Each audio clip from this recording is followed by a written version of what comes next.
Bendinithembisile ke bahlobo bam ndathi kwi-vlog elandelayo ndizabe ndinixelela ngeendidi ze-jade plant. Ziintlobo ngeentlobo ze-jade plant, abanye ke bathi yi-money plant. Money plant zizo zonke ezi. Ezi ke zimbini sendizivezile zityalwa outside, zi-outdoor, uzityala apha phambi kwendlu. Nalena yesithathu uzityala apha phambi kwendlu, awuzityali emva kwendlu. Uzityala apha phambi kwendlu, zibe lapha ngasemnyango okanye ngasegeyithini apha phambi kwendlu le yakho. Ungazityali ecaleni, ungazityali ngasemva. Ziintlobo ngeentlobo ke. I-jade plant ke iziindidi ngeendidi, inoba ziyile iintlobo ngeentlobo zayo phaa ku-9 okanye ku-8. Kodwa ke kunee-money plant ezithile ezo zithi usoba nazo eyadini kwakho ube nemali. Nali ke olunye uhlobo le-jade plant olustrongo kakhulu uma ngaba unalo, ngu-indoor. Ngu-indoor. I-jade plant ke imnandi ngento yoba ayicekisi, ayilithandi ilanga kakhulu, noba ungayibeka nje endlini umane uyikhupha ngaloo maxesha. Nali ke olunye uhlobo, imandi ke ngoba ke bahlobo bam i-jade plant uyakwazi uyipruna. Bendiyiprunile ibijikelezwe zizithole zayo, nto nje ndifikelwe ngumkhulu behamba besithi bazocela izithole, so ndabakhuphela ezo zithole ezo ndabe ndiyabanika loo jade plant.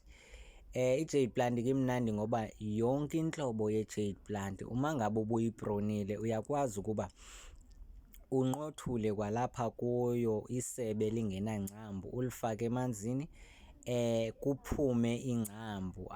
Kukho need yokuba ude uspende izikhuntyu i-150, i-R100 uyokuthengana ne-jade plant. Yimali leyo ongayithatha uyijule ekhadini lakwa-Catch Build. I-jade plant, i-jade plant le ilapha ecaleni kwam, which is lena ndiyiprunileyo ndayifaka apha. I-jade plant lena,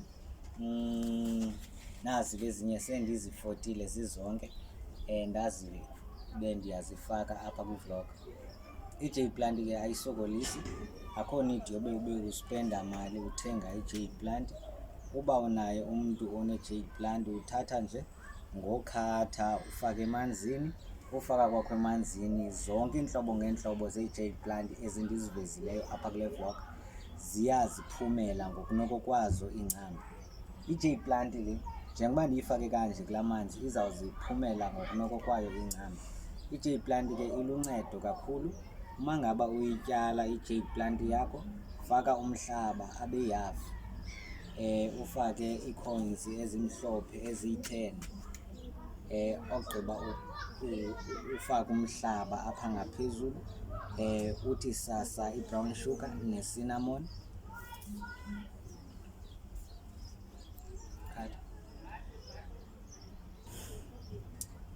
Uma ngaba uyityala ufaka umhlaba wakho ube yihafu kanje, uthathe iirandi ezili-10, which is ziirandi eziyi-10, uzifake kwisenta yakho yomhlaba, umilisele i-jade plant yakho, uphinde uvale ngaphezulu, ufake i-cinnamon, ufake i-brown sugar.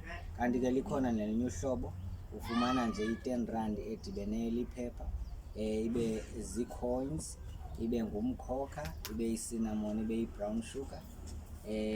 Leyo ke isebenza ngendlela nje eyohlukileyo, kodwa ke i-jade plant yonke isebenza ngendlela efanayo.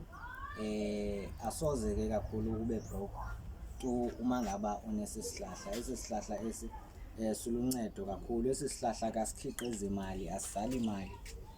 Esi sihlahla ke asikhiqizi mali, asizali mali. Nasi ke esi sihlahla yeyona jade plant e-powerful kakhulu le, i-jade plant nalena. Yabona ezi jade plant ziyi-2, uba unezi jade plant ziyi-2 angeke ube ungabi nayo imali. Ezi jade plant ungayibeka outdoor or indoor, uyibeke ecaleni komnyango wakho apho kungena wonke umuntu, but most of the time azibe lapha endlini. Enkosi kakhulu, i-jade plant ke le. Kuyinene ke oku ukuthi imali iyabizana or imali iya apho kukhona enye imali.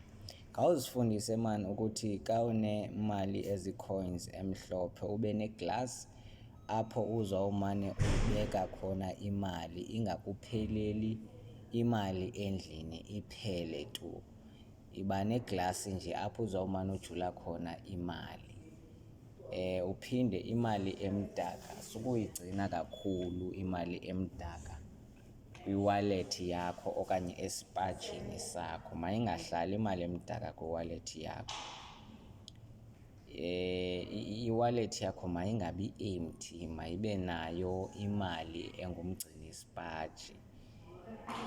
Uba wena ke awuhlalwa mali, imali uyayisebenzisa, khawuyikrazule okwazi uba ingazuthenga, isoloko ikhona phaa esipajini.